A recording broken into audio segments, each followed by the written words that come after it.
Hi friends, எல்லோரும் எப்படி இருக்கீங்க? நான் லக்ஷ்மி பேசுகிறேன், 3 ஸ்டார் கிச்சன்லேருந்து. நம்ம இன்றைக்கி 5 நிமிஷத்தில் இந்த மோர் குழம்பு வந்து ரொம்ப சிம்பிளாக செஞ்சிடலாம். அது எப்படி செய்யலான்றதை வாங்க வீடியோக்குள்ளே போய் பார்க்கலாம். ஸ்டவ்வில் கடாய் வச்சுட்டேன். அதில் வந்து 2 ஸ்பூன் எண்ணெய் ஊற்றிக்கிறேன். இந்த எண்ணெய் வந்து நல்லா சூடாகட்டும். இப்போ நான் இதில் 1 ஸ்பூன் வந்து கடுகு போட்டேன்.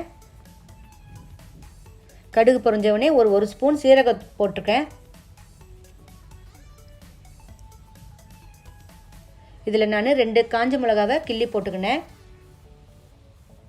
கருவேப்பிலையும் கொஞ்சோண்டு போட்டுருக்கேன். இப்போ இதெல்லாம் நல்லா வதக்கி கொடுத்துடலாம். ஒரு 1/4 ஸ்பூன் பெருங்காயம் இதுக்கு போடுறேன். இப்போ இதையெல்லாம் சேர்த்து நல்லா வதக்கி கொடுத்துடலாம். நான் ஒரு 5 வெண்டைக்காவை எடுத்துருக்கேன். அதை நீளமாக கட் பண்ணியிருக்கேன். அதையும் போட்டு நல்லா வதக்கி கொடுத்துடலாம். இப்போ நான் அந்த சைடு மோர் குழம்புக்கு அரைச்சிக்கிறேன். இங்கே நான் 1 ஸ்பூன் சீரகம் போட்டிருக்கேன். 4 பச்சை மிளகா போடுறேன். தேங்காய் வந்து ஒரு 1/4 மூடி எடுத்திருக்கேன். அதையும் போட்டுட்டேன். இப்போது ஒரு துண்டு இஞ்சி, சின்ன துண்டு 2 பல்லு பூண்டு போடுறேன். இதெல்லாம் நல்லா அரைச்சிக்கிட்டு அதிலே நான் தயிரும் போட்டு அரைச்சிக்கிட்டேன். தயிரில் நான் 1/4 ஸ்பூன் மஞ்சத்தூள் போட்டிருக்கேன். பாருங்கள், இந்த சைடு நமக்கு வெண்டைக்காய் நல்லா வதங்குது. அதில் கொஞ்சோண்டு மஞ்சத்தூள் போட்டுக்கிறேன். உப்பையும் 1 ஸ்பூன் போட்டுக்கிறேன். உங்களுக்கு எவ்வளோ தேவையோ நீங்கள் அவ்வளோ போட்டுக்குங்க. இதெல்லாம் நல்லா வதக்கி கொடுத்துடலாம். பாருங்கள், இப்போ அரைச்ச தேங்காய், தயிர் எல்லாத்தையும் நான் இதில் சேர்த்துக்கிறேன். இதை வந்து நீங்கள் ரொம்ப கொதிக்க விடக்கூடாது.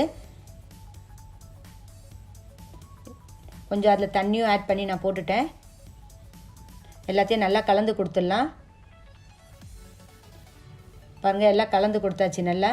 இதில் நான் மேலே கொஞ்சோண்டு தயிர் போடுறேன். இதை வந்து ஃபுல்லாக கொதி வரக்கூடாது. அப்படியே உங்களுக்கு வந்து கொஞ்சம் நம்ம ரசத்துக்கெலாம் எப்படி கொதிக்க விடுவோமோ அதே மாதிரி தான் கொதிக்க விடணும். மேலே அப்படியே நுர வர சொல்ல நம்ம இதை இறக்கிடணும். இதில் நான் கொத்தமல்லி போடுறேன். கொத்தமல்லியும் போட்டாச்சு. பாருங்கள், நம்ம மோர் குழம்பு எவ்வளோ சீக்கிரமாக ரெடி ஆகிடுச்சுன்னு. இந்த மோர் குழம்பு அவ்வளோ ஈஸியாக செஞ்சிடலாம் 5 நிமிஷத்தில். இதுக்கு வெங்காயம், தக்காளி எதுவுமே வேண்டாம். இந்த மோர் குழம்பை கண்டிப்பாக உங்கள் வீட்டில் நீங்கள் செஞ்சு பாருங்கள். வேலைக்கு போகிறவங்களுக்கு ரொம்ப ஈஸியாக இருக்கும் இது செய்கிறதுக்கு. என்னுடைய இந்த வீடியோ பிடிச்சிருந்தா லைக் பண்ணுங்கள், உங்கள் ஃப்ரெண்ட்ஸுக்கெலாம் ஷேர் பண்ணுங்கள். என்னுடைய சேனலை ஃபஸ்ட் டைம் பார்க்குறவங்களா இருந்தால் சப்ஸ்கிரைப் பண்ணுங்கள். பக்கத்தில் இருக்க பெல் பட்டனையும் கிளிக் பண்ணுங்கள். அப்போ தான் நான் போகிற புது வீடியோஸ்லாம் உங்களுக்கு உடனுக்குடனே அப்டேட் ஆகும். என்னுடைய வீடியோ பார்த்ததுக்கு தேங்க்யூ.